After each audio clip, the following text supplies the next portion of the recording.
Bueno, pues ya estamos. Una semana más en el Bigote de Abadía y hoy la verdad que con un programa muy especial, como viene siendo costumbre. Hoy cogemos el DeLorean y vamos directamente a los años 90, ese fútbol que a nosotros nos tocó vivir como aficionados y que seguro de un fútbol del que vosotros también tendréis un grandísimo recuerdo. Protagonista, pues un delantero yo creo que de lo más típico que nos podemos encontrar en esos años 90, conocido por sus goles, conocido por sus cromos, conocido yo creo que por todo amante futbolero. Así que nada, lo que os digo siempre, sentaos, estad atentos y abrid bien los oídos porque lo que viene por delante merece la pena. Y este partido va a empezar y lo vamos a ganar. Saca la lata de la nevera. Cuando mi equipo marca un gol, como ruge la afición, con el fútbol las penas vuelan, yeah, yeah. Pierre, bienvenido al Bigote de Abadía. ¿Qué tal? Muchas gracias. Nada, hombre, muchas gracias a ti por cedernos este tiempo, que sabemos bueno, que la agenda es complicada, que el día a día manda. Así que nada, a disfrutarte, a recordar el fútbol de antes y a nada, a conocer un poco cómo fue aquellos años 90, que bueno, nosotros no pudimos vivirlo y conocerlo desde dentro como Dios manda. Sí, sobre todo, bueno, recordar esos tiempos, ¿no? Ya solo viendo la entrada al programa con los vídeos de esa época, pues da gusto, ¿no? Y viendo, pues, los jugadores que han pasado por aquí, amigos, compañeros algunos, pues un placer para mí. Sí, fíjate, lo tenemos apuntado que yo creo que tú eres el invitado que más compañeros comparte dentro de nuestras entrevistas. Fíjate aquí que Estebaranz, Julio Llorente, Antonio Mata, César Gómez, Óscar Arpón, Sánchez Jara, Paco Gémez, Javi Venta, Marioni, Félix Carballo, Pedro Riesco y Juan Carlos Moreno. Tú has pasado por unos cuantos equipos, Pierre? Ahí se nota. Sí, sí, ahí casi todo, vamos, todo, sí. Sí, La sí, verdad sí. Nada. que es una suerte, bueno, la suerte que tiene de jugar en varios equipos y, bueno, al final tener buen feeling con los compañeros y da gusto, ¿no? Da gusto verlos también. Pues sí, oye. Y nada, esta semana sí que es verdad que tenemos semana de derbi y tú has sido uno de los protagonistas de aquellos Betis-Sevilla históricos, incluso marcando un gol y simplemente como antesala, ¿qué se siente cuando se está en el campo en un partido como esos? Pues algo especial, ¿no? La verdad que, si te digo, he tenido la suerte de jugar el derby canario, he tenido la suerte de jugar el derby asturiano Ujú. y el derby sevillano yo creo que está por encima de todo, ¿no? Incluso es verdad que esa rivalidad que puede haber entre Madrid y Barça en los clásicos o Madrid-Atlético Madrid, pero creo que el derby sevillano está por encima de todo eso, ¿no? El ambiente, el que se convivan las familias, pues un padre igual es sevillista, la madre es bética, un hijo bético, el otro sevillista. La Sí. verdad que son cosas que es difícil de entender a veces, la pasión que hay y el sentimiento es algo muy grande que la verdad que haberlo vivido y en el Villamarín ha sido sobre todo, te queda marcado para siempre. Sí, vamos, nosotros no hemos vivido nunca uno desde dentro ni como aficionados ni nada, pero bueno, se ve desde fuera que ese ambiente yo creo que está por encima incluso del fútbol, por decirlo así. Así que tiene que ser muy, muy especial. Y yo creo que David, tú hoy estás en campo bético, En las Gaunas, en las en las Gaunas, estoy Gaunas. en el campo, sí, pero vamos, Joder, qué chiquillo. otro campo, sí, sí, sí, pero otro campo clásico también de la liga, pero igual que era el Benito Villamarín o bueno, pues campo de toda la vida de la liga, ¿no? Hoy estamos en Ujú. las Gaunas. A ti te tocó también, Pierre, ¿no? ¿Visitar las Gaunas o no? Sí, sí, además el viejo Las Gaunas, ¿no? Antes de renovarse y todo, pues era un campo recordado, ¿no? Recordado porque las visitas a Logroño no eran fáciles, ¿no? Estaba Polster, Abadía, Ujú. los jugadores que han pasado por allí, ¿no? Sosa. eh, la verdad que era un equipo muy complicado, solía pelear muchas veces, casi siempre, por evitar el descenso. A veces pillabas el campo embarrado, que hoy en día, con la calidad que hay en los estadios, ya el césped de los estadios es totalmente distinto, ¿no? Yo veo Ujú. ahora el césped de los estadios fino, que parece una alfombra. En nuestra época la hierba era un poco más gruesa y era complicado. Te encontrabas muchísimos campos de España, pues en invierno con barro o con muchas calvas. Ujú. Yo recordar campos perfectos casi todo el año, el Sadar, San Mamés y poco más, poco Sí, más. sí. Menos mal que no estaba Xavi de entrenador cuando eso. Cualquiera le aguanta, pero bueno. Y hoy tú juegas de visitante, ¿no, Pablo? Eso es, soy hijo de visitante en este caso, que me encontréis en Valladolid. Pero bueno, bien, con ganas de entrevistar a este clasicazo de los años 90, lo tenemos en cromos, en los álbumes, en guías marca, así que nada, era un clásico de aquellos años y con muchas ganas de entrevistarlo. Pues nada, vamos a por ello, que los seguidores también tienen ganas de escucharnos o vernos, depende en qué medio estéis. Empezamos con ganas, que la primera pregunta es obligada. Sí, sí, sí. Bueno, estuvimos hablando el otro día con Llorente sobre este partido, pero me gustaría recordarlo con un protagonista directo como fuiste tú. Y ya te imaginarás, Pierre, por dónde van los tiros. Estamos hablando de aquel partido de Tenerife en el que le virláis la liga al Real Madrid. Fuiste protagonista porque hiciste el tercer gol, 3-2, y bueno, pues me gustaría saber cómo viviste aquel partido y qué recuerdos te vienen recordando aquel partido. Yo creo que recuerdan todos los madridistas pues de manera no demasiado agradable, pero bueno, pero yo creo que pasa el tiempo y todo el mundo se acuerda de aquel día. ¿Cómo lo vivisteis? Sí, la verdad que yo creo que lo recuerda toda España, ¿no? Mm. Sin darte cuenta, ya con el paso de los años, pues sabes que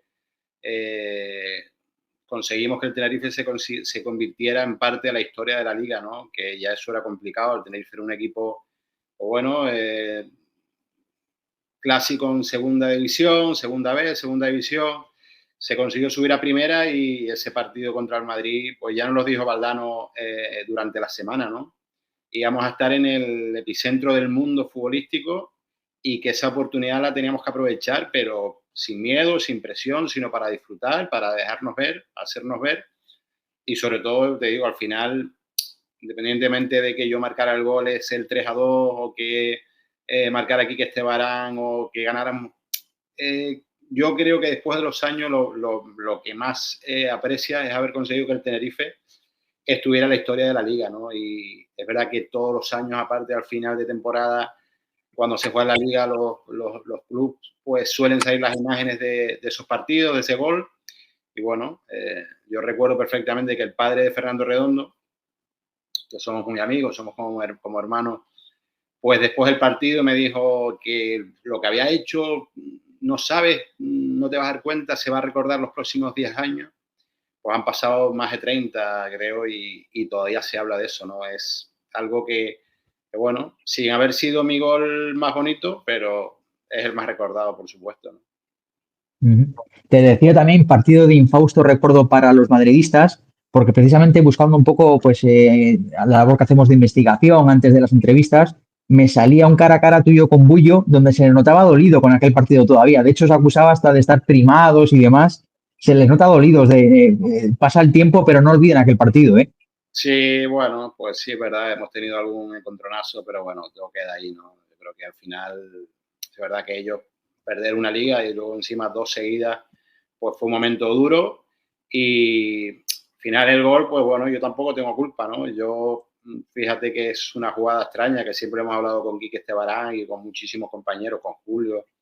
¿Quién iba a pensar que ese balón de Sanchís a alguien se le ocurriera, pues, ir a por esa pelota, ¿no? Y yo, pues dentro de esa locura que tiene los delanteros, mi locura de juventud, porque tenía ahí, creo que tendría 19 años, 20 años, pues yo lo primero que pensé cuando Sanchís golpeó el balón es que a lo mejor podía golpear en el larguero y yo aprovechar el rechace. Por eso corrí como un loco y me encontré, bueno, con ese regalo de Bullo y solo tuve que empujarla, ¿no? Que muchos, pues me decían, pues entre ellos Quique, pero contra, ¿por qué no regateaste a Bullo? Y le déjate de rollo que yo no era de regatear. Y yo, según la tenía ahí, a punto para adentro y listo, ¿no? Y en un momentito, porque yo estaba en el banquillo, además la historia de las primas y tal, que ya lo hemos dicho muchas veces, ahí no tengo ni idea, pero sí es verdad que nosotros estamos salvados, pero teníamos en esa época, como era 1 punto y 2 puntos, la clasificación, cobrabas primas por punto conseguido. Y nosotros estamos 2 puestos por encima del descenso, creo. Y si perdíamos ese partido, pues estamos salvados igual, pero nos quedamos a 1 punto por encima del descenso. Y en esa clasificación teníamos que devolver las primas que habíamos cobrado. O sea que tú imagínate que yo, que era un chaval que tenía mi primer contrato profesional, que cobraba muy poco, yo cuando vemos 0-2 lo único que pensaba era en que dónde iba a sacar yo ese dinero ahora para tener que devolver las primas, ¿no? Y encima estando en el banquillo.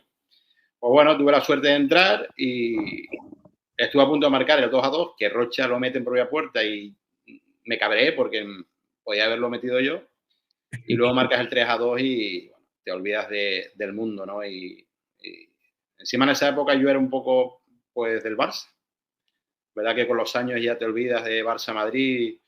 Pues ya no piensas en eso, pero bueno, la verdad que fue un partido que se recuerda por muchísimas cosas y entre esas que, bueno, que al final yo se lo digo siempre a los jugadores más jóvenes que se enfadan cuando son suplentes y yo les digo, si es que el fútbol tienes que estar preparado para todo. Yo al final, estando en el banquillo, en un partido tan importante, pues ¿quién me iba a decir a mí que iba a ser el protagonista, no? Entrando 15 o 20 minutos. Pues al final el futbolista tiene la suerte de ser futbolista, que hay muchísima gente que no consigue serlo y si tienes la oportunidad de jugar 15 minutos en cualquier partido, pues yo la tuve y llegué a la cima gracias a ese gol también. Sí, aquí hablas que hubo mucha gente que no lo consiguió, aquí tienes a 3 que lo intentamos.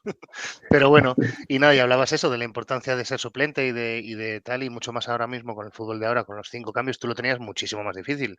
Si no recuerdo mal, erais 5 suplentes y de ahí jugaban 3. O sea, las convocatorias eran pequeñas, entraban menos que ahora y al final era Sí, más sí. difícil entrar. Creo que habían 2 cambios. Y 2 o fíjate, 3. 2 me parece. En nuestra época 2. No sé si luego pusieron alguno más. Digamos 16 convocados. Sí. Quedan 2 cambios. Y luego, yo, por ejemplo, cuando hablas con la gente de Tenerife, por eso el orgullo que al final con los años es cuando te das cuenta de las cosas. Y te dice, no, pero tú no jugabas mucho, eras suplente y tal. Y yo, claro. Pero es que yo era de la cantera, llegué al primer equipo con 17 años. No pude debutar en primera división con 17 años porque en esa época no estamos dentro de la Comunidad Económica Europea y el Tenerife ya tenía a El Garef, a Rommel Fernández y a Guina de extranjero. Y yo estoy entrenando con el primer equipo, pero no podía debutar. Debuté al año siguiente con 18. Cuando cumplí los 18 pude coger la nacionalidad española y ya sobre la marcha jugué. Porque tuve la suerte además que ese mismo partido se lesionó Felipe, Quique Estebarán, Rommel y no había nadie, ¿no? Y claro, cuando yo pienso, perdón, que en mi época estaba Quique Estebarán, Felipe, Pinilla, La Torre, Pixi, de Artisia, y yo digo, si es que es un milagro que yo considero jugar 1 minuto o 5. Y tuve momentos que fui titular, jugué rachas, pues hubo un año, no sé si fue la 93-94 con Valdano y Capa en el banquillo, empecé la temporada titular porque marqué en el primer partido frente al Barça, entré de suplente, perdón, en ese partido, marqué y a partir de ahí empecé a jugar los 6 primeros partidos, llevaba 5 goles o 6 goles y me lesioné, me rompí el pubis y me perdí prácticamente toda la temporada porque no te recuperas, claro. Y eso con delanteros como Pixi, Derticia, Quique Estebarán, Felipe. Entonces, claro, ahí está el mérito que, por ejemplo, ahora sí me lo puedo reconocer y decir, yo sentirme orgulloso de poder haber jugado en el Tenerife de la mejor época de la UEFA contra futbolistas top y yo tener mi protagonismo, ¿no? Al final incluso tuve hasta la posibilidad de jugar el portero en UEFA. Soy el portero menos goleado de la UEFA en el Tenerife. Efectivamente. Sí, pero bueno, no vamos a hacer spoiler, que por ahí lo teníamos apuntado. Y nada, y haciendo memoria, yo creo que Pablo te va a hacer trabajar un poco en tus recuerdos. Pues sí, Pierre, ya un poco encadenamos la última respuesta con los grandes delanteros con los que compartiste vestuario. Una de las clásicas preguntas que hacemos es, en este caso a los delanteros, una de ellas es, ¿cuál fue el compañero de ataque, que has jugado Tenerife, Sporting, Betis, con grandes delanteros? Pues ¿cuál fue ese delantero con el que mejor te compenetrabas? Bueno, yo creo que es una respuesta fácil si hablas o la escuchan pues la gente que le gusta la historia del fútbol y sobre todo los béticos, ¿no? Esa pareja que formamos Alfonso y yo de la nada, porque no nos conocíamos, bueno, un poco de las selecciones inferiores, pero llegamos y era, bueno, la calculadora la llamaban aquí, ¿no? A veces porque nos compenetrábamos entre virtudes y carencias de cada uno. Alfonso, yo creo que es el delantero más completo que he visto yo en el fútbol español, nacional. Luego hablamos de Ronaldo y jugadores así, pero español creo que es el delantero más completo que he visto yo. Técnicamente era muy bueno, regate, peleaba como el que más iba bien de cabeza, rematador. Pero luego en el campo es verdad que era un jugador muy desequilibrante, ¿no? Que, bueno, solía irse varios defensores con él. Pues yo en mi juego, que era más de potencia, de salto, de remate, pues lo que hacía muchas veces era pelearme con 2 o 3 defensores para que Alfonso tuviera más libertad, ¿no?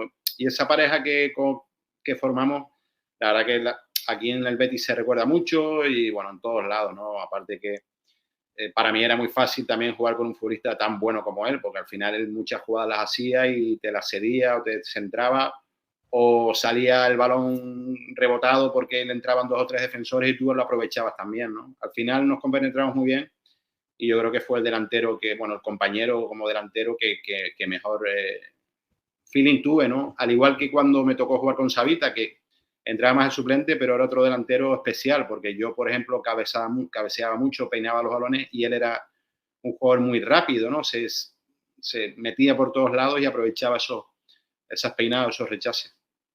Sí, la verdad que las 2 temporadas que estuviste en el Betis con Alfonso, la verdad que los dos os salisteis y os hinchasteis a meter goles. Luego, vamos con otra pregunta que solemos hacer también a los delanteros. Te has tenido que enfrentar a grandísimos defensas, muchos de ellos duros. Si tuvieras que decirme ese defensa rival, que para ti era el que más te costaba superar, en plan, joder, vaya marcaje que me está haciendo, es que no me voy de él ni con suerte. ¿Se te viene algún defensa? Sí, bueno, tengo varios, pero uno que te voy a decir que justo el día que me rompo el pubis contra el Rayo Vallecano, el que me estaba marcando era Paco Gémez. Y ya había jugado contra él algún partido y de verdad ha sido el defensa que mejor he visto yo, que se adelantaba a la jugada, se anticipaba, era fuerte, era duro. Y ese partido justo contra el Rayo, en un centro lateral, yo me tiro como en plancha para poder librarme de su marca, consigo marcar, pero es cuando me rompo el pubis y ya salgo del campo. Pero la verdad que el Kaiser, como lo llamo yo, ¿no? Porque luego tuve la suerte de coincidir con él en Zaragoza, es un futbolista con un marcador tremendo, ¿no? Al igual que Juan Ureña, que coincidí que luego en el Betis con él y cuando me enfrentaba a él, sobre todo el último año con el Sporting, no, vamos, yo era un jugador que es verdad que con el VAR hoy en día pocos partidos podía aguantar porque es verdad que usaba mucho los codos, porque tenía que defender de los defensores, ¿no? Y con Ureña les daba unas palizas a veces, tío, pero claro, sin mala intención, porque nos llevábamos bien. Y cuando llegué al Betis y entré por el vestuario, lo primero que me dijo fue, menos mal que ya estás aquí conmigo, porque estaba hasta las narices de que me pegaras codazos o me pegaras golpes. Pero te digo, esos dos, sobre todo Paco Gémez, que me enfrenté muchas veces con él también, luego lo tuve de compañero y lo tuve de entrenador también, y era una pasada, una pasada. Luego hay defensores como Fernando Hierro, como Nadal, y luego también me acuerdo que tuve una guerra terrible en Tenerife contra Spasic. ¿No se acuerdan de Spasic? Central en el Real Madrid, calvo así grande, y yo jugué de titular con el Tenerife y era un bicho que, mira que yo intentaba pegar o salvarme, pero le dabas y te hacías daño, ¿no? Hay mucha gente que no se acuerda de Spasic, ¿no? Mucha gente. Sí, bueno, se acuerdan igual de otra forma, pero sí, era un tío duro, nada que ver con los centrales de ahora. Pues nada, te iba a comentar, hemos estado hablando del Betis, hemos estado hablando del Tenerife, de tus grandes años en Tenerife, tus 2 grandes años en Sevilla, pero claro, en medio de una temporada con el Sporting brutal, en donde, bueno, pues tu buen arranque de la 94-95 te provoca, por decirlo así, un debut con la selección española, casi iba a hacer, fíjate, 30 años en unos días, el 12 de octubre del 94, poquito antes que tu cumpleaños, si no me equivoco, Sí. en el que debutas con la selección española entre Macedonia, sustituyendo al gran Julio Salinas. ¿Qué se siente en ese momento que te metes al campo con la camiseta de la selección española y por fin eres uno de los elegidos? Pues al final es el sueño de cualquier futbolista cumplido, ¿no?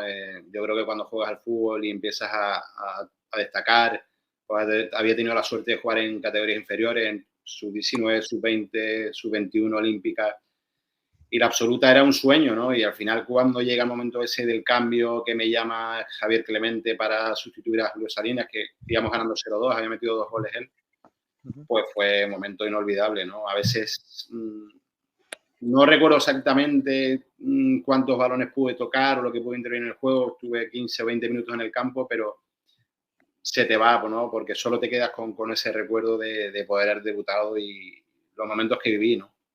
Ujú. Sí, no, eso tiene que ser impresionante y bueno, y aquel buen año que viviste ahí en Gijón, que yo creo que fue con todos mis respetos a todo lo que hiciste en Tenerife, pero fue el año de la explosión como goleador que ya te permitió también luego ir a la selección, seguir en el Betis y bueno, pues aumentar más tu carrera si cabe. Sin Pero bueno, duda. ¿Sí? Sí, no, te decía que sin duda Ah, sí. ese Mm, club, ese año fue increíble. De verdad que le tengo muchísimo cariño al club, al Sporting, y es verdad que al final me marché sin querer, pero me obligaron prácticamente a hacerlo. Fíjate todos los problemas que había en el Sporting desde esa ujú, época y al final han tenido que cambiar de propietarios, ha tenido que cambiar el club y bueno, yo es verdad que era un ídolo allí, el cariño que me daban era increíble, tenía una relación con la afición tremenda, pero bueno, me da pena porque al final, bueno, saben que me fui por algo y se ha demostrado con el paso del tiempo de cómo funcionaba el club, ¿no? ujú. Pero bueno, sí, sobre ese paso al Betis yo creo que debéis tener alguna cosilla que preguntarte. Sí, porque es curioso, Pierre, porque cuando piensas en Pierre futbolista, yo, antes de revisar tu carrera, yo pensé que habías jugado más años en el Betis. Te tenía el recuerdo de que habías estado más de 2 temporadas. Y esta llegada al Betis de Manuel Ruiz de Lopera, fuiste uno de los fichajes de renombre de este equipo, pero no fue fácil el fichaje, porque hubo ahí un lío, y me acuerdo de aquella época, ya empezábamos a seguir la liga, y me acuerdo que hubo un lío ahí de los tribunales bueno, pues el Betis para antes de ficharte hizo un traspaso con el Tenerife para ahorrarse parte del dinero, pero bueno, al final luego la cosa se torció y hubo una temporada complicada ahí, ¿no? El fichaje, la verdad que me imagino que le vivirías de manera un poco complicada porque... Así es, pero discúlpame, de verdad, a los tres y a todos los seguidores, que es un tema que no me gusta hablar porque son momentos muy malos, ya los pasé en su día, de verdad que son cosas que te hacen más fuerte.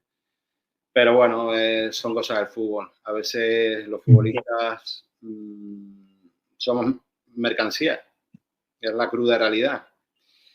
Y bueno, por suerte lo saqué adelante, pero no me gusta recordarlo. Te digo porque le tengo muchísimo cariño al Sporting y porque el Betis, siempre lo he dicho, el Tenerife es mi sangre, pero al Betis lo tengo como si fuera mi corazón y nunca, no quiero recordar cosas malas. Nah, yo creo que esa es la mejor filosofía de vida que hay. Lo malo va aparte y siempre quedarse con lo bueno. Y llegas a un equipo que jugaba competición europea, que conseguís llegar a la final de la Copa del Rey, que os clasifiquéis para la UEFA y me gustaría recordar contigo aquel año bueno, que creo que ese sí que te traerá buenos recuerdos. ¿Qué nos puedes contar de aquella temporada? Pues tremendo, tremendo. Además, fíjate que yo vengo al Betis porque el míster me pide, ¿no? Y una de las personas que habla con el míster también porque el Betis buscaba un delantero centro, ahí después del ascenso, el primer año que habían jugado en primera división habían quedado terceros, creo, han hecho una temporada brutal Cuéllar y Aquino, pero Cuéllar se iba al Barça. Buscaba un delantero centro y Alexis también habló con el míster para insistirle con el tema mío, Alexis Trujillo, que siempre habíamos jugado juntos en el Tenerife, nos llevamos muy bien. Y me acuerdo que cuando llegó al Betis, pues pretemporada o la revisión médica, yo estaba en la cinta de correr y detrás mío estaba Serra, que era un entrenador muy controlador, tenía todo muy controlado y se fijaban todo. Y entonces, claro, Alexis estaba con Serra ahí y yo es verdad que a la hora de correr, pues corrí un poco extraño, ¿no? Tenía la cadera como un poquito más alta la otra y parecía como que cojeaba un poco o no. Y él estaba por detrás y esto me lo cuenta Alexis. Alexis le dice, pero Alexis, ¿qué hemos fichado? Si no sabes ni correr. Y Alexis le dijo, mister, tranquilo, no se preocupe, confía en mí. Y es verdad que al día siguiente jugamos un primer partido de pretemporada en Holanda y marqué 6 goles, ¿no? Ahí se acabaron los problemas. Y claro, ya cuando empiezan los entrenamientos y ver los futbolistas que habían, fíjate, Yarni, el primer año llega Yarni, llega Alfonso, estaba Vlada Stossi, estaba Alessi, estaba Roberto Río, Ureña, Vidakovic, Jaro, había un equipazo, Kovalsi delantero también, Savita. Y claro, es verdad cuando muchas veces le dices a los niños que están empezando o que van ya teniendo edades que cuando juegas con jugadores mejores tu nivel sube también, ¿no? Si lo tienes, por supuesto. Si eres un jugador que no tienes esa capacidad, pero si tienes tus condiciones y juegas con jugadores que te hacen crecer, tu nivel sube, ¿no? Y eso es un poco lo que me ocurrió a mí. Yo venía de Tenerife de jugar momentos importantes, como esas ligas contra el Madrid, de partidos, de conseguir cosas, de ir al Sporting, ser pichichi, llegar a la selección. Pero creo que cuando vengo al Betis subo ese escalón, ¿no? Ese escalón de más y sobre todo pues ayudado porque tenía al lado un compañero como Alfonso, igual que Kovacs y Savita cuando salían. Tenía por un lado a Yarni, cuando se entraba, que los centros de Yarni era poner la cabeza y era medio gol. Después llegó Finidi, tenía a Alexis y a Stosi en el centro del campo que te la pasaba. Luego llegó Toni Prats, que también marcamos muchísimos goles, que Toni Prats era un portero que le pegaba, sacaba de puerta y la ponía en el área contraria o medio campo pasado y yo la peinaba y Alfonso remataba. Ya te digo que al final llegué a un club que yo me fui del Sporting porque me sentí obligado ante la oferta del Betis, un Betis que juega en Europa con jugadores muy destacados y es verdad que fue una pasada, ¿no? Si te digo la verdad, siempre me he arrepentido de cuando me marché del Betis porque creo que lo que se vive aquí es algo que ahora me estoy dando cuenta. Llevo 4 temporadas aquí desde que vine a entrar al Betis Fémina y a las 3 siguientes que estoy con la tele del Betis, de lo que es este club. Y también mucha gente aquí, David, te digo que todo el mundo piensa que yo he estado 8 o 10 años en el Betis. Solo estuve 2 temporadas, pero es que fueron 2 temporadas maravillosas, ¿no? Y es verdad que en 2 temporadas creo que marqué 24 o 25 goles, no estoy seguro. Y si hubiese estado 4 o 5, pues bueno, pues seguramente hubiese estado arriba en el top, ¿no? También tuve la mala fortuna de que en mi primer año en el Betis voy a la selección y era mi segunda convocatoria y el domingo antes de incorporarnos a la selección el lunes jugamos en Vallecas, me lesiono y no pude jugar, ¿no? Y ahí ya no volví. ¿Quién sabe si hubiese estado en ese partido y hubiese seguido? Pues quizás sí o quizás no, pero bueno.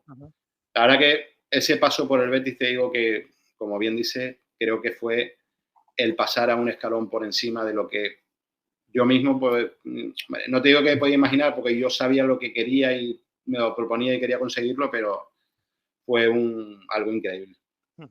Sí, pero dice mucho de ti que la gente te recuerde como Pierre el del Betis estando 2 temporadas, o sea que eso al final queda en la historia también, como bien dices. Y lo que te quería preguntar ahora son, bueno, nosotros ahí dejamos unas preguntas a los seguidores y te quería destacar una que nos han dejado, una cuenta llamada Top Fans Football, ¿vale? Que yo no tengo ni idea de qué es y me ha llamado bueno, tengo curiosidad.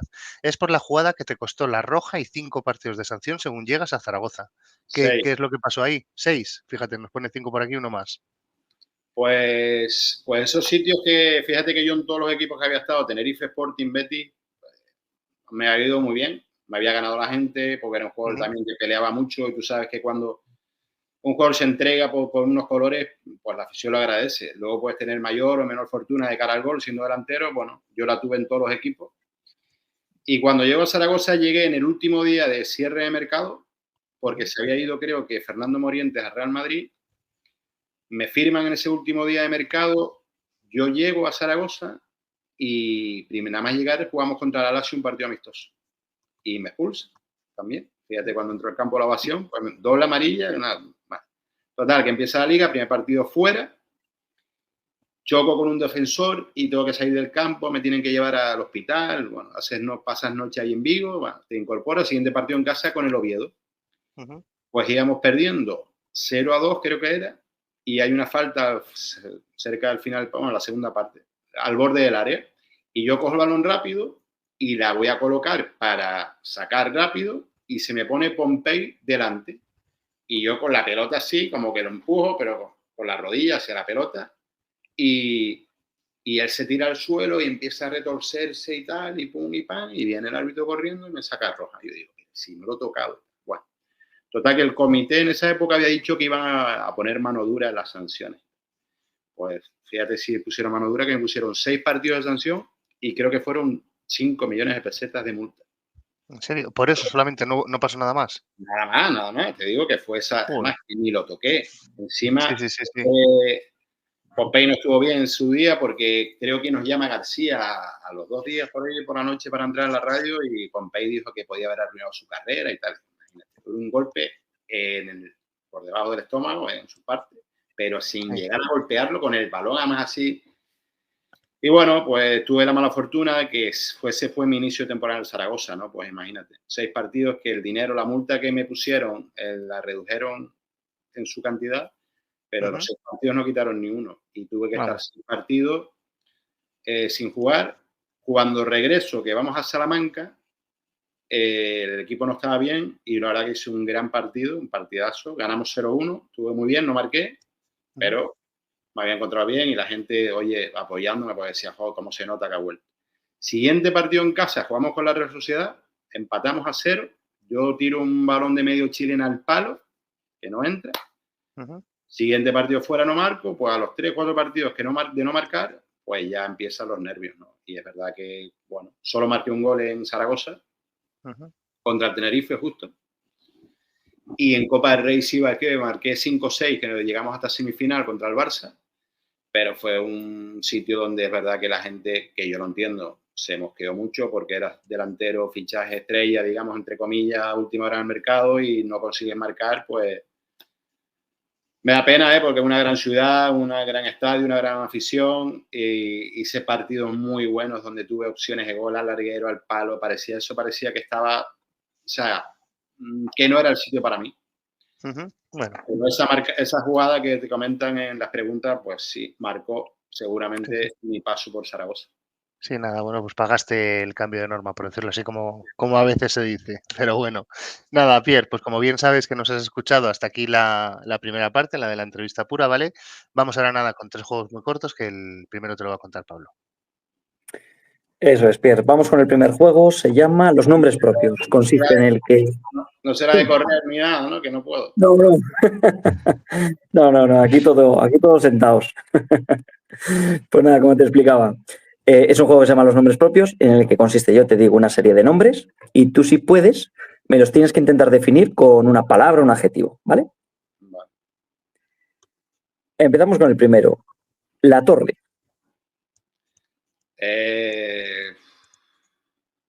Habilidad en una loseta.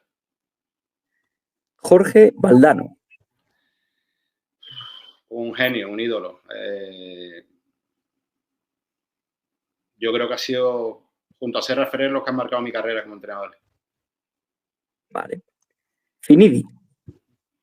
La Gasela, o sea, tremendo jugador, compañero y bueno, la mitad de mi pichichi en el Betis a él y a Yarni. Roy Mackay. Un delantero con unas cualidades escondidas, sobre todo, porque en Tenerife ya era goleador, tenía un golpeo, pero luego en el Depor y en el Bayern, yo creo que sorprendentemente muy bueno. Rafa Benítez. Bueno, un entrenador que tampoco tuve buen feeling con él, pero bueno, consiguió un ascenso en Tenerife y es para agradecerle, y luego lo que consiguió en Valencia y en Liverpool. Kiko Narváez. Es arte. Jerez, Cádiz. Pura arte y amigo. Y lo que más admiro de él es que siempre ha sido él. En el fútbol, en la tele o donde lo pongas a hablar en la radio, es Kiko Narváez. Único. Fíjate. Seguimos. Javier Clemente. Pues, hombre, para mí un fenómeno. Me hizo debutar con la selección. Siempre me quiso. La verdad que fue un entrenador que siempre en los equipos que estuvo me quiso, incluso estando en la Real Sociedad. Cuando la Real abre el mercado nacional, quería ficharme para la Real, estando yo en Tenerife en segunda ya de la vuelta, pero un entrenador que ha hecho muchísimo en el fútbol español. Y ya por último, Juan L. Juan L, magia pura de barrio, ¿no? El pichón, yo creo que es futbolista que la vida no le ha correspondido seguramente con lo que se merecía, pues quizá algunas veces por su culpa o no, pero una gran persona que no ha tenido esa suerte, muy buena gente y futbolísticamente un genio. Ujú. Vamos a repasar algunos de los nombres de los que hemos hablado. El primero, Jorge Valdano, un tipo que, bueno, pues tienes buena imagen de él. Siempre se ha dicho que es un tipo bueno, que habla demasiado, que aburre, etcétera. A mí me parece todo lo contrario. A mí me parece un tipo muy ameno. ¿Era así Valdano en el vestuario? ¿Cómo era, Jorge? Bueno, yo creo que sí, Quique Esteban ha pasado por aquí y les habrá contado la anécdota de la libreta, ¿no? De Ostras, la primera charla de Valdano que nos da, que nos reúne, empieza a hablar y, claro, decía palabras que nos quedamos, era un poeta, ¿no? Y Quique Esteban en el segundo entrenamiento se fue con una libreta y apuntaba las palabritas y todo, ¿no?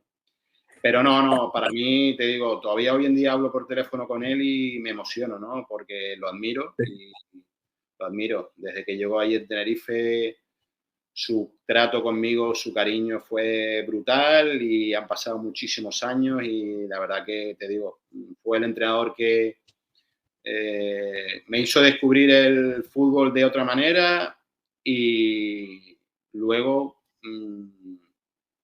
la hora de la elegancia también como persona, como gentleman, y en la tele siempre lo veía cuando estaba en El Día Después y en otros programas que pues me ha ayudado, ¿no? En esta carrera que llevo yo ahora también televisiva, digamos, con programas de televisión y demás, me he fijado mucho en cosas suyas y es admirable. Uh-huh. Luego pasamos a Finidi, un tipo que a ojos del espectador, los que no compartíamos vestuario con él, obviamente, parecía un tipo muy, no sé, muy simpático. ¿Cómo era Finidi en ese vestuario? Sí, era tremendo. La verdad que me acuerdo el primer día que llega al vestuario, vamos a la ducha, y cuando Alexi lo vio, tenía las abdominales marcadísimas, ¿no? Y llamó a Alexi al doctor enseguida, al doctor, por favor, ¿me puede usted venir? Y dice, doctor, sí, ¿qué pasa? Dice, eso que tiene ahí Finidi es normal, todos somos así. Tenía o sea, eso era todo marcado, las abdominales, tremendo, ¿no? Tremendo. Y luego, digo, venía de ser campeón de Europa con el Ajax y venía con una humildad, o sea, según llega, todos estamos esperando a ese gran jugador del Ajax que habíamos visto en la tele, Finidi, y venía con una humildad, un compañerismo, y desde el primer minuto, desde el primer día, ha sido un futbolista súper involucrado con los compañeros. Bueno, éramos muy amigos todos y con él porque es un crack, un crack. Uh-huh. Luego vamos con otro fenómeno, Kiko Narváez, es seguidor de nuestra página y la verdad que es un tipo súper simpático porque a veces incluso comenta y escribe igual que habla, es muy gracioso. ¿Cómo era Kiko en ese vestuario en el Extremadura? Era un tipo, me imagino, como ya has dicho, pues un crack, un tipo simpático, pero luego técnicamente, aunque ya estaba en las últimas, se veía que Kiko fue un crack, un grandísimo jugador. Pues fíjate, yo te hablo de, sobre todo de cuando estábamos en la selección sub-21, juntos, sí vivimos muchos partidos juntos y siempre íbamos juntos en la habitación y tal, y era un show, era un espectáculo. Tenemos muchísimas anécdotas porque,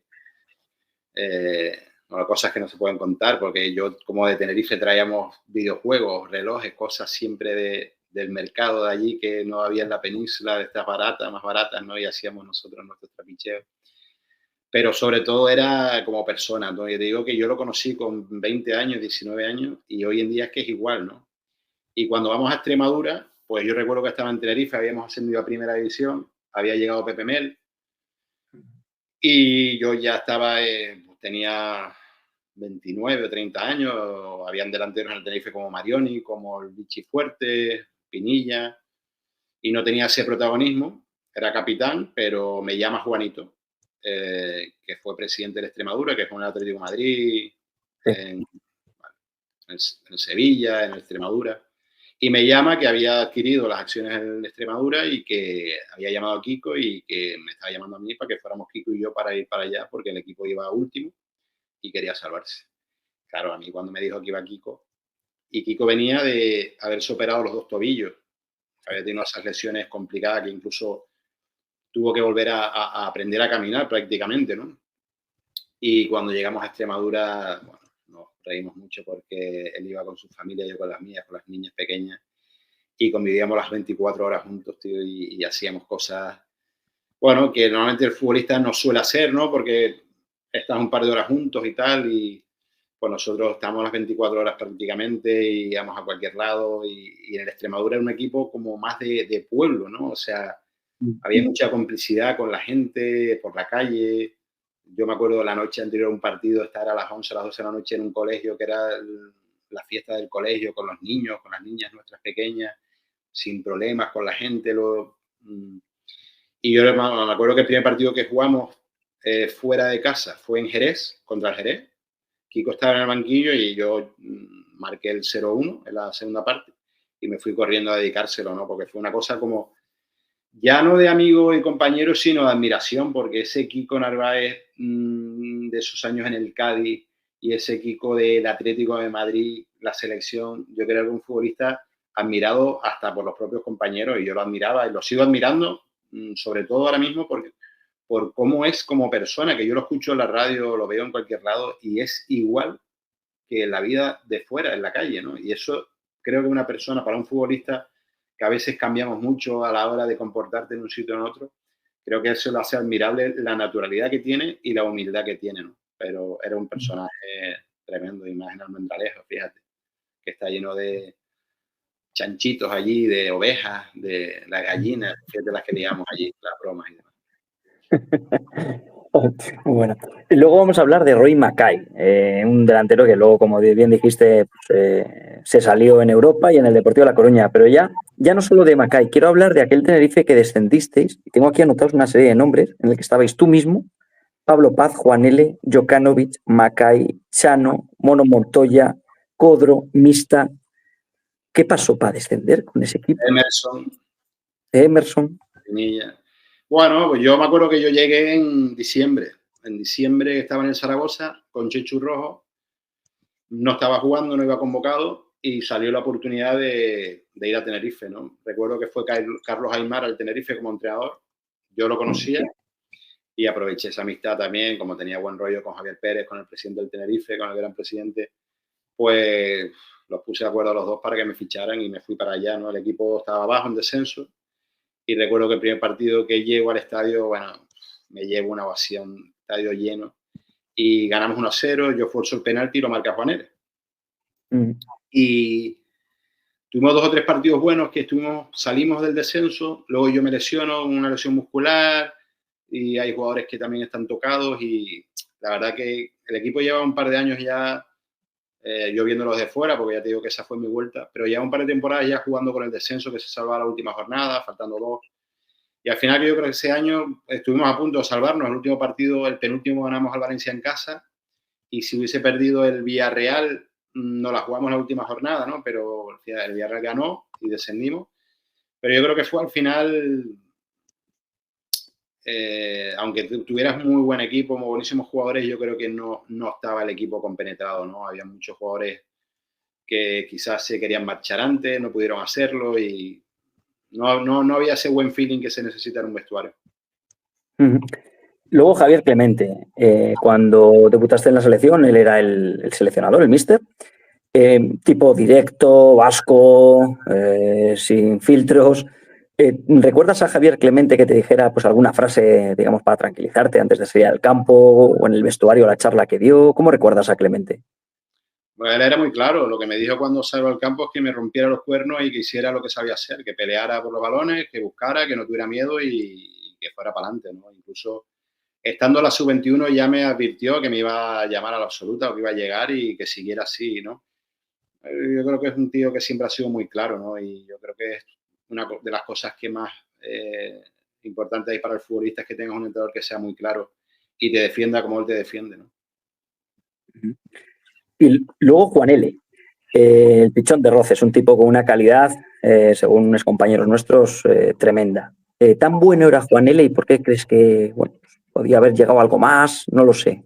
¿Cómo era Juan L.? Yo creo que los genios, fíjate que vi en la entrevista de Julio Berente que hablaba de Mágico González, ¿no? Yo creo que los genios al final son genios y tienen sus cosas buenas y sus cosas malas. El Pichón era un genio futbolísticamente, ¿no? La técnica que tenía, lo que imaginaba, lo que se le ocurría hacer en el campo, creo que estaba solo para elegido. Pues luego a lo mejor tuvo momentos que no eligió bien o no te podría decir, o no tuvo suerte, pero no es mala persona para nada, ¿eh? Ni es un tío que puedas decir, no, pues no llegó más allá, que ya llegó a mucho, porque al final fue al Mundial con España también, con el Tenerife, el Sporting, en varios equipos, pero no, yo creo que pocas cosas hay que reprocharle. Al final, pues también esa enfermedad que tuvo, pues le ha pasado factura, por desgracia, pero un genio, un futbolista que hacía cosas en los entrenamientos o los partidos que no imaginamos que se podían hacer y las hacía.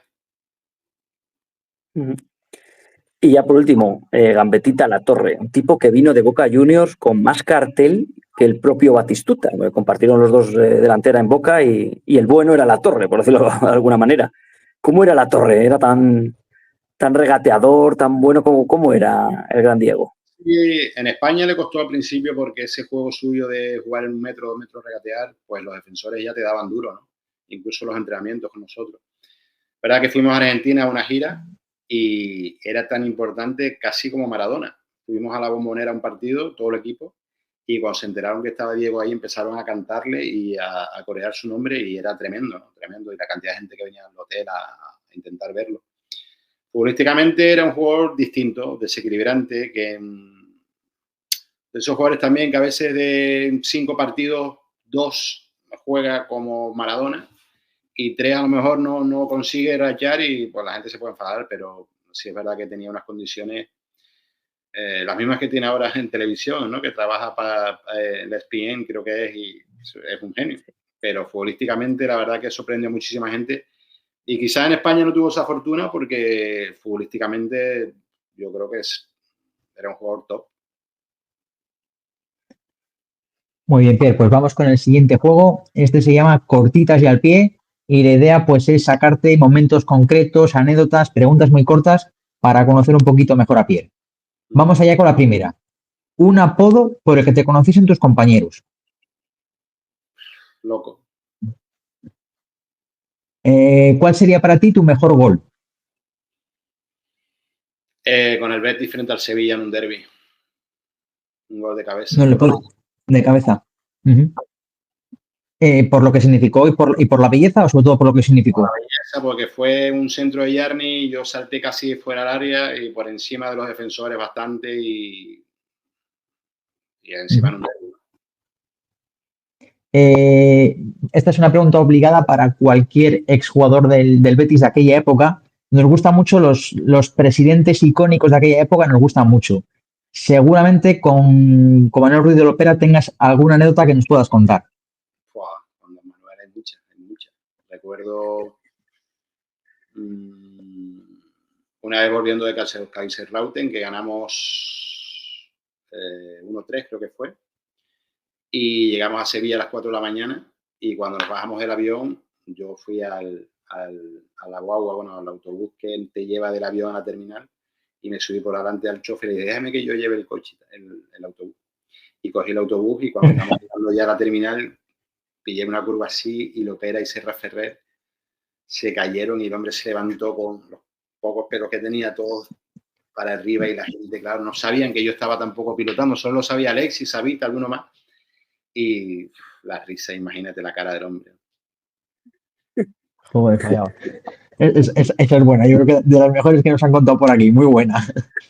Un jugador que resultase pesado en el campo, pesado en el sentido de que está constantemente dándote órdenes, instrucciones, Pierre, no sé qué. Alguno que dice, joder, ya vale que me estás poniendo en la cabeza, alguno que te venga así en la cabeza. Perico Pérez, Hugo Pérez, jugó en el Sporting, muy pesado, muy pesado. A la hora de hablarte y decirte que yo me llevaba muy bien con él, éramos súper amigos, pero al final es un líder, ¿no? Dirigiendo al equipo y un crack en ese sentido, tenía muchísimo peso. Ahora vamos a coger el DeLorean y vamos a ir a una noche en concreto, al 29 de septiembre de 1993. Yo creo que esta es la noche más gloriosa posiblemente del Tenerife. Partido contra la USR. ¿Y qué nos puedes contar de aquel partido? En Francia, ¿no? Sí. Bueno, pues fíjate, otro partido como el del Madrid, que yo estoy en el banquillo, habíamos empatado 2-2 en casa, el Auxerre llevaba no sé cuántos años sin perder un partido en casa, teníamos que ganar, y sufriendo, nos pusimos 0-1, gol de Felipe Miñambre, y faltando 20 minutos yo entro al campo por Derticia, creo que fue, en punta, y faltando 8 minutos más o menos se lesiona Agustín, habían echado a César Gómez a la calle, estábamos jugando con uno menos, se lesiona Agustín y ya no había más cambios. Y Felipe Miñambre sigue a poner de portero y esta gente, los franceses, eran tíos de 1,90, unos bichos que no veas. Y yo ahí dije, cuando vi a Felipe que se iba hacia... Yo no, fui yo corriendo, le dije, no, Felipe, me pongo yo, que yo sí tengo que salir de puño, salgo y tal. Y claro, esa locura de la juventud, lo mismo, porque tendría 19, 20 años, porque al final vas ganando 0-1, si te marcan un gol estás eliminado, porque valía el valor doble de los goles, con el 2-2 o sea, pasaban ellos. Pues tú imagínate que siempre lo piensas al final, si me llega un balón fácil y me entra y me quieren matar después, ¿no? Pero bueno, salí de puño varias veces. En una de las veces que salí de puño le pegué un puñetazo a Julio Llorente. Otra vez, pues no tocaba el balón, me venía un balón fácil y yo me tiraba al suelo. Bueno, 8 Torena se puso detrás de la portería para darme indicaciones. Al final el partido quedó 0-1, estuvimos los 6 minutos más 9 de descuento, creo que fueron. Y conseguimos pasar a eliminatoria y, bueno, jugar de portero, pues imagínate de la risa, de la alegría, ¿no? Yo era un chaval más joven cuando entré al vestuario con Valdano, con capa. Pero vamos, conseguimos romper esa racha del Auxerre. Bueno, también es que había un equipo, fíjate, Redondo, Felipe, César Gómez, Agustín, Antonio Mata, de loco. Una noche inolvidable, sin ninguna duda. Vamos ahora con una anécdota con un árbitro. Una anécdota con un árbitro que se te venga a la cabeza. Pues mira, es que no tenía buen rollo con los árbitros. A veces me encuentro algunos ahora que están de delegados con algún equipo y tal, y me río, pero... con Brito Arceo, por ejemplo, jugando aquí en el Villamarín, siempre que nos pitaba el Betis, Alexis Trujillo y yo no sé por qué, lo saludamos antes del partido porque lo conocíamos de Tenerife y tal, y siempre nos sacaba tarjeta amarilla por una chorrada, por una tontería, por lo que fuera. Pues un partido en el Villamarín, no me acuerdo el rival ni cómo íbamos y tal, bueno, total, que me voy al descanso. Y al descanso me llega Rogelio, que era el segundo entrenador del club, una leyenda del Betis, mítico, y me dice, Pierre, dice el árbitro que estás expulsado. Y yo digo, ¿cómo? Yo me estaba vacilando. Dice, no, que dice que te ha sacado tarjeta roja porque le has protestado. Sí, yo es que no he hablado con Brito Arceora, ni lo he visto, ni nada. ¿No? Yo, no, vámonos al vestuario de él a hablar con él. No, digo, vámonos al vestuario de él porque es que le tiro la puerta abajo. Vamos, ponemos que estoy después. Bueno, pues vamos al vestuario del árbitro, toca la puerta de Rogelio, entro, yo, Brito, ¿qué pasó? No, ¿qué? Pero Brito, ¿tú me estás hablando en serio? ¿Cómo que estoy expulsado? Bueno, al final rectificó. Yo no le había dicho de nada ni nada, pero claro, imagínate. Yo, que yo hubiese reventado la puerta, la tiro abajo. De loco. Uy. Otro que te expulsó también con segunda amarilla, creo que fue García de Loza, el día que marcaste precisamente aquel gol al Real Madrid. Pero además, la segunda amarilla, ¿por qué fue? Porque hice la ola. Porque íbamos ganando ya 3-2 y el público empezó a hacer la ola y yo estaba en la esquina del córner así, y cuando pasó la ola por ahí yo también la hice y bueno, pues tampoco entendí la expulsión. Pero bueno, luego por eso... mi amigo del padre de Marcos Vale, que de hecho me sirvió porque cuando estaba en el Sporting ya me avisó el padre Marcos Vale, me decía, dice, Pierre, los árbitros hablan entre ellos y están hasta las narices de ti, de que protestes, de que levantes los brazos y tal, y van a ir a por ti, desde que... Y es verdad, pues son cosas que te ayudan a saber que tienes que tener cuidado porque si no, te marcan. Y vamos con la última, que es una clásica de esta sección. ¿Cuál es la mayor bronca que recuerdas? Bien en un vestuario, del entrenador hacia los jugadores, entre jugadores, una que nos puedas contar. A mí. Pues fíjate, la estamos hablando estos días, porque el Betis el otro día hubo un penalti de Abde que falla, ¿no? Que tenía que haberlo tirado a los Celso y Pellegrini no le gustó el tema y tal. Y nosotros con el Betis fuimos a jugar al Bernabéu, íbamos perdiendo 4-2, y yo entré faltando 5 minutos, ese partido Serra me había dejado en el banquillo y yo estaba con un cabreo que no veas.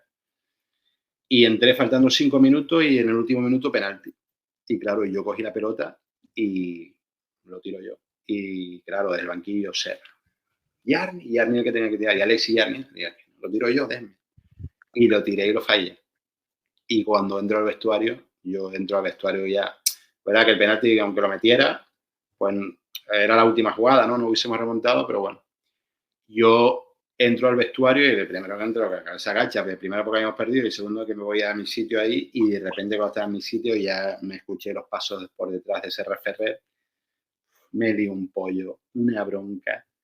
A los 2 o 3 días luego hablamos y le pedí disculpas a él también, pero con toda la razón, ¿eh? Yo no levanté ni la cara, o sea, yo me quedé boca mirando para abajo, no quería saber nada, porque el hombre tenía toda la razón del mundo, porque yo lo reté, porque cogí la pelota, no le hice caso, porque estaba cabreado y quería yo marcar mi gol y punto. Y nunca más lo hice por eso, la verdad. Sí, esas son las broncas, bueno, las que agachas la cabeza no la levantas, eso es que hay tela detrás. Pero bueno, Pierre, nada, vamos con el último juego, es una frase a la que le falta el final y el final me lo tienes que poner tú, ¿vale? Al Pierre de hace 35 años le diría que... Que estoy orgulloso de él y que no me arrepiento de nada. Perfecto. ¿Al fútbol actual le sobra?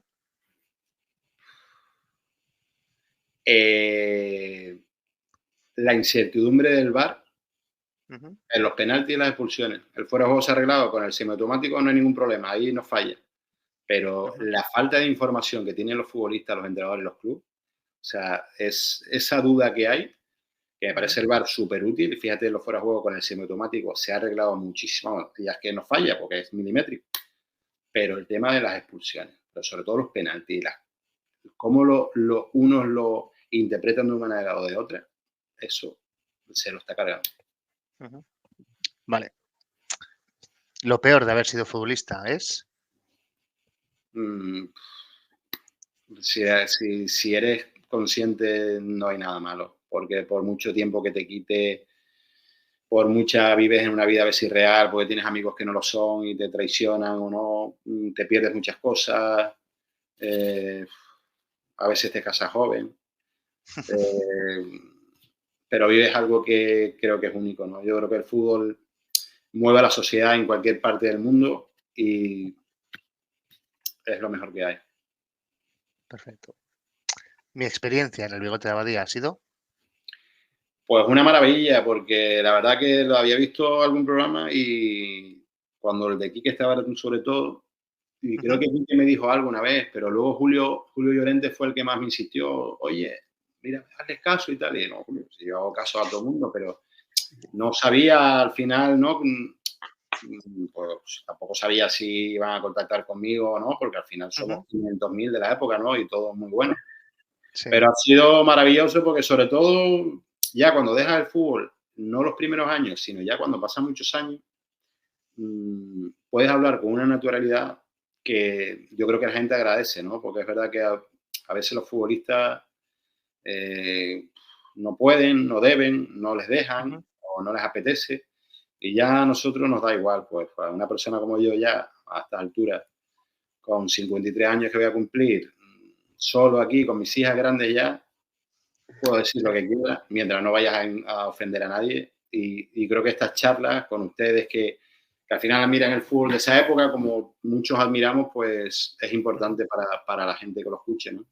Sí, y además a nosotros lo que nos gusta es hablar de fútbol, no tocamos polémicas, que al final también es remover cosas y nada, encantado también de haberte tenido, la verdad que ha sido una entrevista magnífica, un rato increíble, en su momento fue Quique, te escribimos, pero no llegamos a cuadrar en ningún momento y ahí quedó la cosa y Julio retomó el tema hace unas semanas y aquí por suerte te hemos tenido, Pierre. Y la última que te lanzo, el exfutbolista al que reto a venir al siguiente programa del Bigote de Abadía es...